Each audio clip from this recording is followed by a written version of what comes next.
Actually, I never had business in mind. I never did. I always just loved being a problem solver. So you have a problem, let me solve it.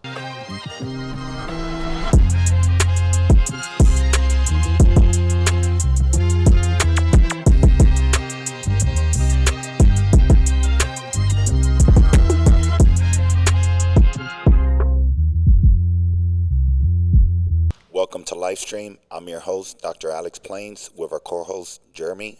And we have an amazing guest today, Sarah. She is the co-founder of Telemaque Creative and TCA Studios and an amazing brand strategist. Welcome. Thank you, Dr. Flame. Welcome.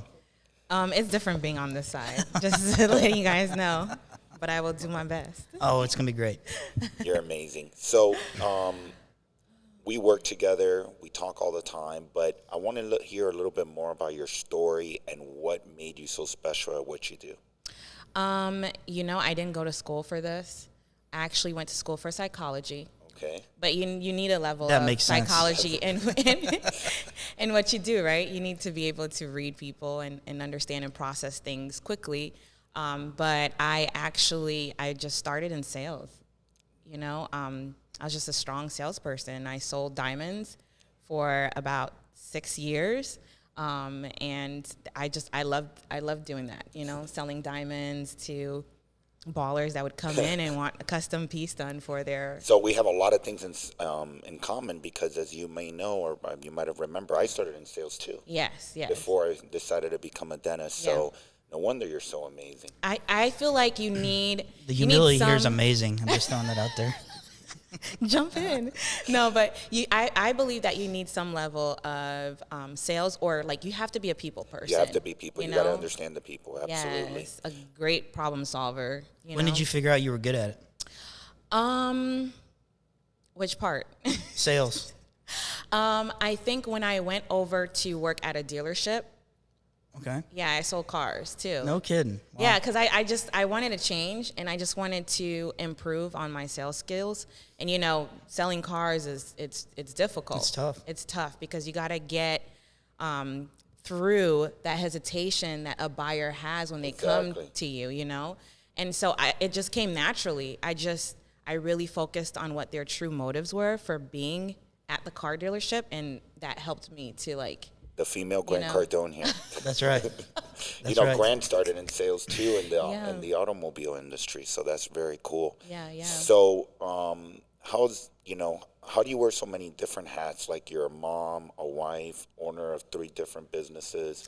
You deal with us all the time. You're helping us grow exponentially really quickly. So, how do you find your schedule? What time do you wake up? What time do you go to bed? Do you ever sleep? My schedule is pretty crazy. So, as being a mother and a business owner, I'm a new mom, first-time mom. You tend to not put time aside for yourself because you get so caught up in just taking care of your baby, And so I kind of lost myself a little bit, and I was just like, I need some self-care. I need to wake up in the morning and get back to journaling and, having that time devotion for myself to set my mind again. Because setting my mind in the morning is what really helps me navigate through the many different hats that I wear. And so I wake up at about 4:30. I go to the gym. I work out. Sometimes I'll go for a walk. I'll do different things. And then I come back home and I kind of just meditate. I journal. I woosah. Go in the shower. Baby's still sleeping. Okay. Yep, baby's still sleeping. Then he wakes up around 6:30, 7. I quickly make breakfast for him, myself, and Sheldon, and that's then the wife part. Right? I know, right? You gotta throw in the wife here and there sometimes, but and then I drop him off to the sitters, and then I go into work. Wow. The key is to really turn off when it's time to turn off. So what time is that at for you? For me, when I get home, the days that I am cooking, because I made a deal with Sheldon, and we work with it. Listen, this is what we can commit ourselves to. So there's no expectation that's not being met. And so I go home, and sometimes if it's a cook day, then we're down early. If it's not a cook day, then I have the evening where I have probably a half an hour to an hour to myself to kind of like wind down. And then I go to bed at 8. Between 8 and 8:30. in the morning. Yeah. 8 o'clock? As soon as the baby goes down. You're resting. I'm resting for, Wow. baby goes down about 7:30. I have that hour to myself. I clean up. I listen to music. I just get my mind right. And then I get into bed about 8:30. I write down the things that I want to do the next day. And that's what really helps me to not like feel so anxious about having a whole bunch of stuff to do. I write it down. So in your journal, and I'm sorry, Jeremy, in your journal, like in the morning, what exactly do you write? Do you want to like manifest, like what you want to manifest for the day, or Gratitude. gratitude? Wow. That's the key. Gratitude helps you stay in grace. Okay. It's gratitude. I'm a believer. And so for me, part of that component is also praying as well. I pray. And pray are just words that you're manifesting, that you're calling out to come forward to you, and whether you're a believer or not, it's a good practice to do, to just speak into the atmosphere and pull those things into you, And so it's gratitude. I write down what I'm grateful for. If I've had a bad day previously, what I would do is I would try to find somewhere where, okay, I didn't get into a car accident. Thank you. Like something like that. And then it starts to make you realize like what's really important. Okay. I think you've had a lot of situations in your life that have defined importance and kind of made you focus in that situation. Tell us a little bit about, how it was like being young and the struggles and trials and tribulations of that. Of being young? No, not being young. Don't take that out of context. I think that I think people get intimidated sometimes when you're young. You're sure of what you're doing. You're confident. It's kind of like, who's this young person just coming on and just telling us what to do, right? Mm-hmm. But giftings and purpose has no age. That's so true. To it. Yep. But we move around in society like it does. And so we miss out on great ideas and opportunity that can come from the mouth of babes, Wow. That is deep. So Drop the mic. Can we drop the mics right now? So I think that people get so caught up in that, but it's really experience. Wisdom comes through experience. And of course. I would say time, and time is not what people think it is. Time could be fast forward time because of the experience that you have. So if you have hardcore experiences early on, it fast forwards the time for you. So what may seem like 10 years of experience has now been compounded to like That's so true. 3 years or 5 years of experience, What, but it's the wisdom behind that. How do you define failure and how do you handle failure? I love failure. Okay. Yeah, I do. I love failure.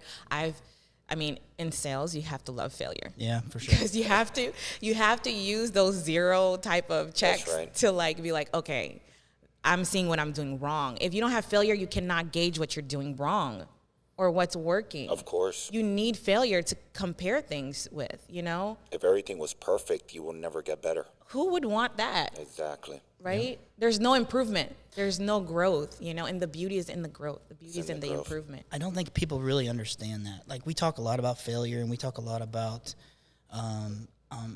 using those opportunities to create experience and success, but I don't think people really process that. No. They're like, oh yeah, failure, blah, blah, blah. Oh, and yeah, they move on. Yeah. They don't process. And it's probably because they're not being thoughtful about the gratitude and the grace within failure. There's a grace within failure that people don't really pay attention to. It's so true. There's grace for you to fail, to learn, and then to move forward. To prosper. For sure. So at what point did you decide, you were in sales, you worked, in car sales, jewelry sales, and then you were like, that's it, it's time for me to do my business? Actually, I never had business in mind. I never did. I always just loved being a problem solver. So you have a problem, let me solve it. Within my family system, within work, within, different things that I'm a part of. And so I think the pivotal moment was when I got into a car accident. I was on my way to close down the store. Counted all the money, went to the bank, dropped it off. And on my way back, first I worked earlier that day.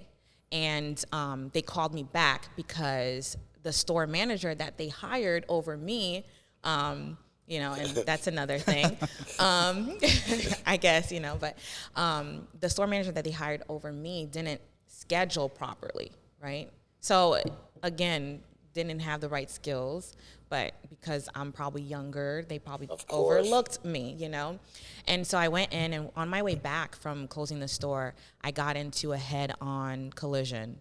And the left side of my car came in to me, which is the driver's side. The whole thing, the whole corner came in. It pinned the door. I shattered my femur from my knee to my hip. Wow. And I had bone contusions. My ribs were fractured. I had a head injury. And then I ended up having seizures after that because of how traumatic the experience was. Wow. I think I woke up, it was like a day later after surgery. And all I remember was going to, leaving the store and on my way home. And that's all I remember. I don't even remember the accident. Wow. Till this day, I don't. I'm waiting for the shoe to drop because my therapist tells me sometimes things trigger it and you're just like, but I woke up in the hospital and I was just like, what the hell am I doing here? Yeah, I'm like, what? And I'm like, whatever knocked me out must have been something huge, right? And I didn't understand what I was looking towards as far as healing. And just. Were you angry when that happened? Why did this happen to me? No, I've always had a sense of grace. I don't know, grace about things, approaching things in a graceful way. And it's because of the fact that I realized that, one, just being great, guys, I cannot stress this enough. Having a spirit of gratitude is key to really, true success. Is that something that you had as a little child? I think it is. I'm the oldest. Okay. So you had a lot of responsibility in the house, huh? A lot of responsibilities. It just comes naturally. Looking after people, and then just not being in a place of self, if that makes sense. So when I woke up in the hospital, I think for me, my question was just okay, what am I looking at, and how long is it gonna take? And the first thing that came out of the doctor's mouth was, hey, you shattered your femur, you have a metal implant from your knee to your hip, and then another metal connecting that metal from your femur into your hip, the neck of your femur or hip or whatever. And he was just like, you're not going to be able to walk properly. Your quality of life is this. We're putting you on seizure medication. You cannot drive. Recovery is looking like over a year. It was difficult. I would imagine. It was really difficult because, right, you hear about these things, but you never think that it was going to happen. It's going to happen to you, And I think we take life for granted. Absolutely. Every day, it just takes one moment for your life to completely change, to pivot and just go in a different direction. Seconds, milliseconds. And so when I heard that, I always have a sense of hearing things as a challenge. So it's okay, it's a challenge. They put up, my mom covered the mirrors because she didn't want me to see my face, because they thought that would discourage me from wanting to move forward. Depression did, set in because those things come naturally. Yeah. And so I had to really work through that. I believe in therapy, and my therapist came to the rehab center and would have therapy with me. I did occupational therapy. Yeah. I did, many different therapies to get my mind and to get things back to where they needed to be. But it was difficult. It was difficult, The doctor was like, you can't, the doctor was like, you won't be able to walk in heels. And I was just like, no, we're not going to do that. That's not an option. So I went to rehab, just working out. And then my last day of rehab, I actually asked the people, I said, can I bring in heels? Can my sister bring in heels so I could walk in them? Just because I want to, and I have a video of it. I was like, I want to document that when the doctor said I couldn't do something, and then now I'm walking in heels. Like, I'm actually doing squats in my heels. Wow. Yeah. You know? So that's powerful.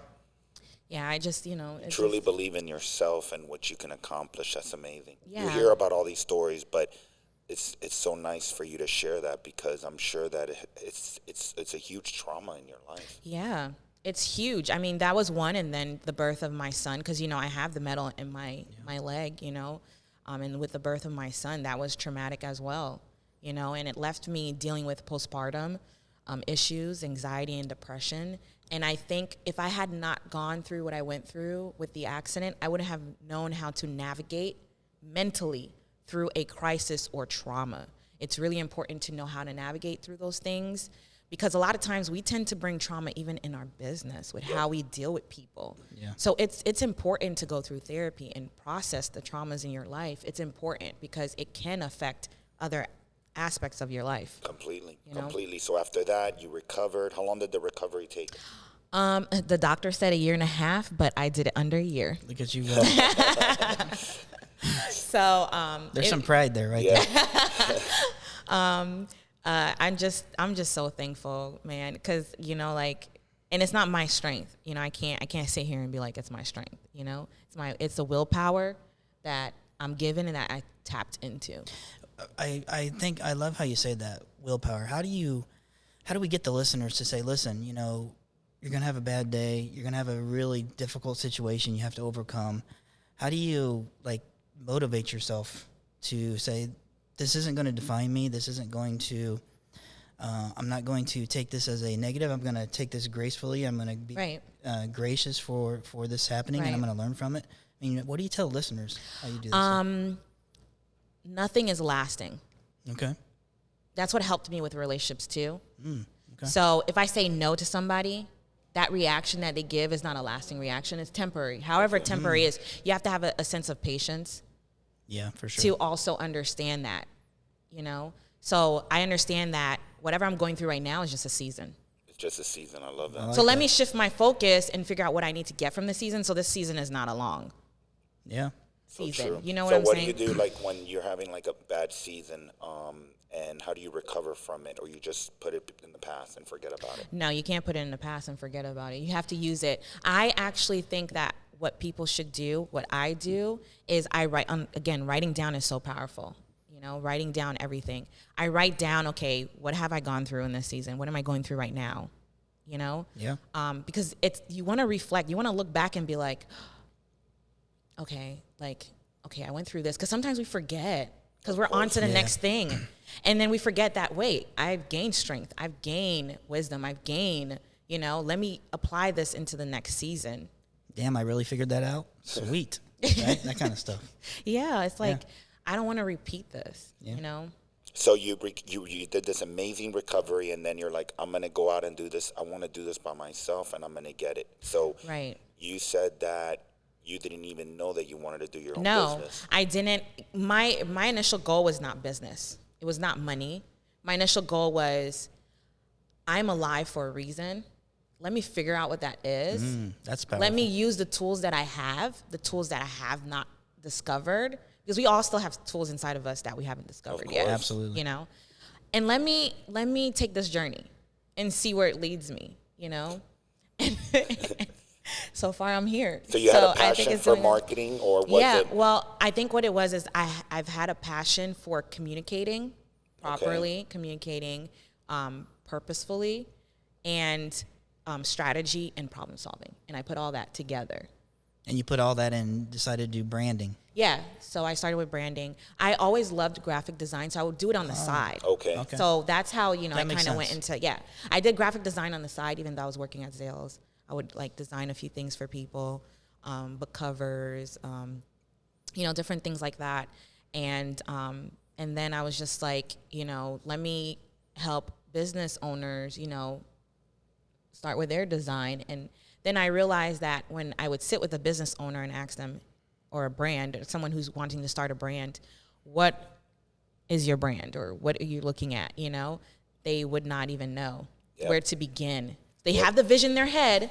They haven't written it down. They don't know how to extract the right things from it to build a brand house. That's correct. Yeah, I'm living proof of that, guys. I told her, this is what I want, this is what I need. She's like, no, we're going to change things up a little bit. Right. I mean, I think part of strategy, branding, you need strategy, right? A lot of people sometimes, I know branding has somewhat of a negative connotation to it because people are like, especially people that are used to like how you market in the past, you know, they're kind of like, what branding is not useful, what's the need for it, right? And there's different aspects to branding, and I think people, when they think branding, they think immediately design, but that's just the surface level. That's what comes to the surface from what you establish as strategy from the roots. Exactly. You know, and so I think people forget that, so they don't connect this with this. So what ends up happening is somebody starts a brand or business. They don't work on the strategy, branding strategy. Who are you speaking to? How are you speaking to them? Why should they care? You know, how can they relate to you? What's their gut instinct about your brand? I think they put marketing and branding together. So they're always looking at CRM to figure out what's the return on investment. But then you're looking at people as numbers, which is not bad. But now if you realize the type of information that AIs are getting for its behavior, right? And how someone thinks. You get what I'm saying? Yeah. And that's how brand strategy comes into place. So then you'll have people, when they don't focus on the brand strategy and they just move forward, they end up having to go backwards and do that work in order to scale and grow. Exactly. You know, because what people don't see is the large corporations, they have those people in the background. You don't know it. 1,000,000%. You don't know it and you don't see it. So you as an entrepreneur, you're just like, oh yeah, I'm just going to start a business, you know? And then, but you have nothing to help you scale and grow and really capture your audience and speak to your audience the right way. So if you're starting your own business right now and you're in the dental space or in the medical field, what would you recommend to these doctors or these entrepreneurs on how they should start getting themselves out there? I think first you need to understand what you're doing and understand your story and understand like why you're even doing this. You need to write that vision down, right? You have to write it down. So, and then you have to work backwards. So how do you? So let's say, for instance, so let's say I'm a dentist and I'm just like, hey, I want to open 3 locations and I want to be able to create this, this, and this for somebody, right? You write it down. Then you can be able to work backwards and put the steps in place to know, okay, I need to do something this way now. So in the future, I can be right here. Yeah, which most people just go straight forward. They go straight forward and they kind of grow along the way. Exactly. But, you know. Then you got to redo everything. You got to redo everything over. It kind of costs money, you know. For sure. You have to write the vision down. Like you have to. It's so important for you to write your vision down. I think some of the stereotype on branding is because they started out in the wrong direction. They've already invested money. Right. And they always seem to group that into, I spent too much on branding. And it's not really the case. You literally had to start over. Right. It's an investment. It's a strategy. I mean, you're spending money on the strategy and you're putting it towards the right people, right? Because everybody says they do something, but then sometimes it doesn't provide results, right? So you want to be able to identify that yourself, but investing in that is important because then you have clarity. You need that clarity. And we hear all the time, like, Cardone, he's the face, right? Dr. Plains, he's the face. Even previous guests have said, you can't hide behind the company's brand. You have to, you're the owner. You need to brand yourself prior to doing that. What are your thoughts on that? It depends, right? I think it depends on what it is that what industry you're in, what startup you have, started. Okay. It depends, right? If you're a bank, and it depends how you're speaking. What story are you telling? You get what I'm saying? Yeah. So like Wells Fargo, it probably wasn't necessary for you to know who started Wells Fargo or the face for Wells Fargo. Yeah. Now, if Wells Fargo wants to be a family type of branch and wants to target families, to show families, I'm just going to give you an example right now. Let's say a bank wants to target families and showing and changing the mindset of families and investing and putting their money into the right place, and they want to start from little kids, then they will have to brand differently. Yeah. You get what I'm saying? So that's why it's important, right? This is all strategy that we just laid out on the table. Exactly. How do you move forward? What do you pick up to move forward, So that's interesting. Yeah, because not all the time you need your face to something. You don't. Well, it depends. Let me tell you, I get sick and tired of seeing his face all the time. But he's building a personal brand. Okay, his is a personal brand. So in the next year or 3 years, what would you like you, your family, your business professional life, your professional and personal life to look like?